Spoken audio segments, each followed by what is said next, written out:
मैं स्वागत करता हूँ आप सभी लोगों का अपने यूट्यूब चैनल पे। आज हम पढ़ने जा रहे हैं chapter political parties. Political parties class 10 का चैप्टर है। तो चलिए आज इसको हम स्टार्ट करते हैं। Politics is a bad business. ऐसा क्यों कहा जाता है कि पॉलिटिक्स से गंदा व्यापार? तो चलिए हम चैप्टर आगे कंटिन्यू करते हैं, आगे समझते हैं कि पॉलिटिक्स को एक बैड बिजनेस कहा जाता है। देखिए, quality of democracy depends on the degree of public participation. किसी भी कंट्री है, सपोज करिए आप कोई भी कंट्री को लीजिए, मानिए चाइना को लीजिए, मानिए अमेरिका को लीजिए। तो ये सब कंट्री हम कैसे कह सकते हैं कि किसी भी कंट्री की डेमोक्रेसी अच्छी है, उसकी क्वालिटी ऑफ डेमोक्रेसी अच्छी है? उसकी पब्लिक की पार्टिसिपेशन पे। गवर्नमेंट कितने लोग फॉर्म कर रहे हैं, ज़्यादा से ज़्यादा लोग वोट करेंगे तो उसकी जो कंट्री की डेमोक्रेसी है उसकी हम क्वालिटी बेस्ट रहेगी, क्योंकि वहाँ पे हर लोगों का अपना अपना अलग ओपिनियन होगा। और जो लार्ज नंबर ऑफ क्वांटिटी जो लोगों की कॉमन व्यू होगा वो गवर्नमेंट फॉर्म करेगी। तो इसलिए ज़्यादा से ज़्यादा पब्लिक पार्टिसिपेशन एक बेस्ट क्वालिटी ऑफ डेमोक्रेसी लाती है कंट्री के अंदर। It is difficult to reform politics if ordinary citizens do not take part in it and simply criticize it from outside.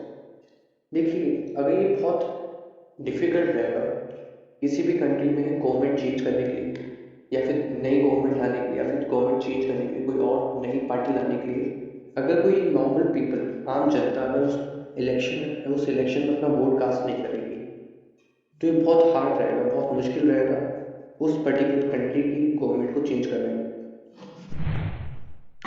यहाँ पे हम एक टर्मिनोलॉजी पढ़ने जा रहे हैं, पार्टीशंस। तो समझते हैं पार्टीशंस कौन होते हैं। A person who is strongly committed to a party और ग्रुप ऑफ फ्रैक्शन।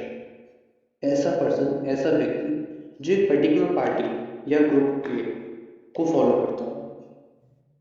ऐसा पर्सन या वो व्यक्ति जो किसी भी पर्टिकुलर पार्टी या ग्रुप और फ्रैक्शन ऑफ पीपल को फॉलो करता हो। जैसे मान लीजिए कोई भी पर्सन एक पर्टिकुलर सिर्फ एक ही पार्टी की आइडियोलॉजी को फॉलो करता है, तो उस पर्टिकुलर पर्सन को हम उस पर्टिकुलर पार्टी का पार्टीशन कहा जाएगा। अगला टर्म है पार्टीशनशिप। तो पार्टीशनशिप क्या होती है? Is marked by tendency to take a side and inability to take a balanced view on issue. जैसा कि हम बात कर चुके हैं, पार्टीशन और पार्टीशनशिप ये दोनों वर्ड्स आपस में रिलेटेड हैं, पार्टीशन और पार्टीशनशिप।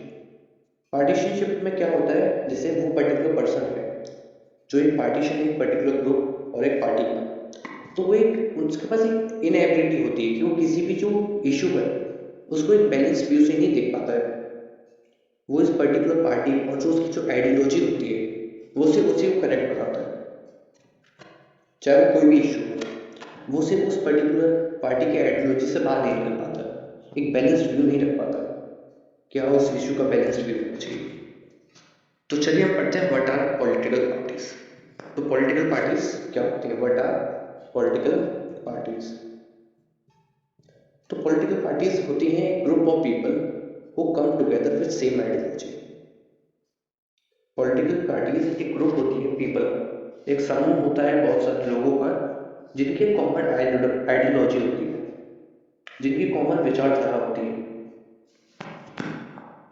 और वो पॉलिटिकल पार्टीज क्या करते हैं? वो contest election to hold power in the government. वो इलेक्शन लड़ते हैं ताकि वो गवर्नमेंट के अंदर अपनी पावर होल्ड कर सके। इलेक्शन लड़ेंगे तभी इलेक्शन जीतेंगे, इलेक्शन जीतेंगे तभी पावर ला पाएंगे गवर्नमेंट के अंदर। Reflect fundamental political division in the society. अब कंपोनेंट्स क्या होते हैं पॉलिटिकल पार्टी से? What are the components of political parties? तो हम कंपोनेंट्स की बात करें तो एक होता है लीडर, एक होता है एक्टिव मेंबर और एक होता है फॉलोअर। एक होता है लीडर, एक होता है एक्टिव मेंबर, एक होता है फॉलोअर। अब एक पॉलिटिकल पार्टीज का क्या फंक्शन होता है? एक पॉलिटिकल पार्टीज को क्या क्या फंक्शन प्ले करने पड़ते हैं, और हम कैसे कहेंगे कि एक पर्टिकुलर ग्रुप ये एक पॉलिटिकल पार्टी है? तो अगर वो पर्टिकुलर ग्रुप इलेक्शन कंटेस्ट करता हो, इलेक्शन में अगर पार्ट करता हो, इलेक्शन लड़ता हो, तो हम उसे पॉलिटिकल पार्टी कहेंगे। उसके एक अपने खुद के पॉलिसीज हो या फिर प्रोग्राम हो, उसके खुद के लॉ हो या फिर वो लॉ बनाता हो, वो गवर्नमेंट को फॉर्म करता हो या फिर गवर्नमेंट को रन करता हो,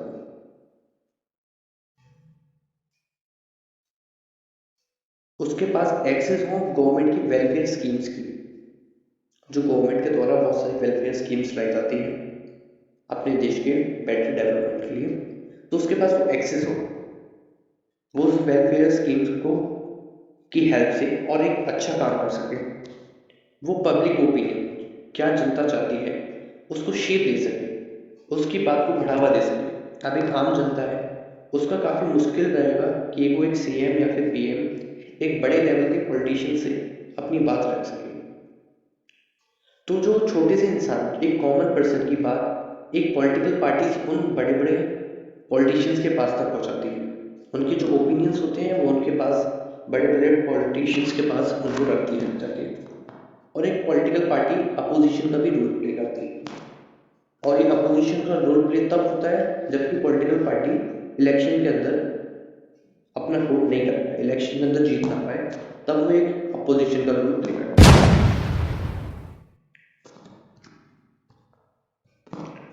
तो what is the role of opposition party? तो भाई अब ये अपोजिशन पार्टी का रोल क्या होता है? तो हमने पहली बात कर चुके हैं वॉइसिंग डिफरेंट व्यूज, कि पब्लिक क्या चाहती है। पब्लिक क्या चाहती है वो उस चीज को क्रिटिसाइज करते हैं, उस चीज को बढ़ावा देते हैं, उस चीज को आगे बड़े बड़े पॉलिटिशियंस के पास रखते हैं। जो गवर्नमेंट, करंट गवर्नमेंट है, उसके गलत काम या रॉन्ग प्रैक्टिसेस को क्रिटिसाइज करती है। अगर अपोजिशन पार्टी, मानिए आप सपोज करिए अपोजिशन पार्टी है, तो जो रूलिंग पार्टी है वो कोई भी गलत काम कर सकती है, उसको कोई भी रोकने वाला नहीं, उसको कोई भी क्रिटिसाइज, उसके गलत कामों पे कोई भी क्रिटिसाइज करने वाला नहीं। लेकिन अपोजिशन पार्टी एक अकेली ऐसी पार्टी होती है जिसके गलत काम, रॉन्ग प्रैक्टिसेस पे उसको क्रिटिसाइज करती है, उसको बताती है कि हाँ आपने इस जगह गलत काम किया है।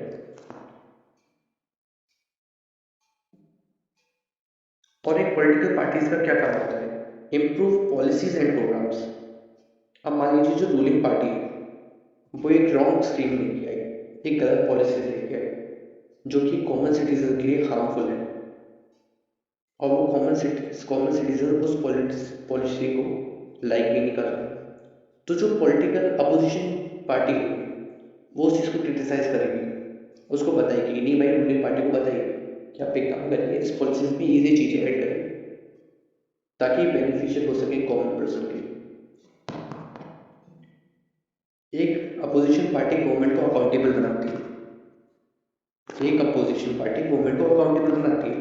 अब इसमें मेन गवर्नमेंट अकाउंटेबल का मतलब क्या है? मान लीजिए गवर्नमेंट में कोई गलती करे और फिर वो गवर्नमेंट कहते कि नहीं भाई हमारी तरफ से गलती नहीं हुई, तो अपोजिशन पार्टी उस चीज़ को अकाउंटेबल बनाती है, गवर्नमेंट से पूछती है। अगर गवर्नमेंट से गलती हुई है तो गवर्नमेंट को बताना पड़ेगा हाँ भाई हमसे गलती हुई है, और गवर्नमेंट को मानना पड़ेगा कि हाँ ये उन्हीं से गलती हुई। मतलब गवर्नमेंट हर किसी भी काम के लिए अकाउंटेबल रहेगा। अगर वो कोई भी डिसीजन लेता है तो भी गवर्नमेंट अकाउंटेबल रहेगा, अगर कोई रॉन्ग डिसीजन लेता है तो भी अकाउंटेबल रहेगा, कोई राइट डिसीजन तो भी अकाउंटेबल रहेगा। गवर्नमेंट मना नहीं कर सकती कि हाँ ये हमारे द्वारा ये एक्शन नहीं लिया गया। ये रहा हमारा पॉलिटिकल पार्टीज का फर्स्ट पार्ट। अगर आप सेकंड पार्ट भी देखना चाहते हो तो अपने चैनल को सब्सक्राइब करें, और आगे भी नए नए चैप्टर्स की हम शॉर्ट समरी लेके आएंगे। Thank you so much.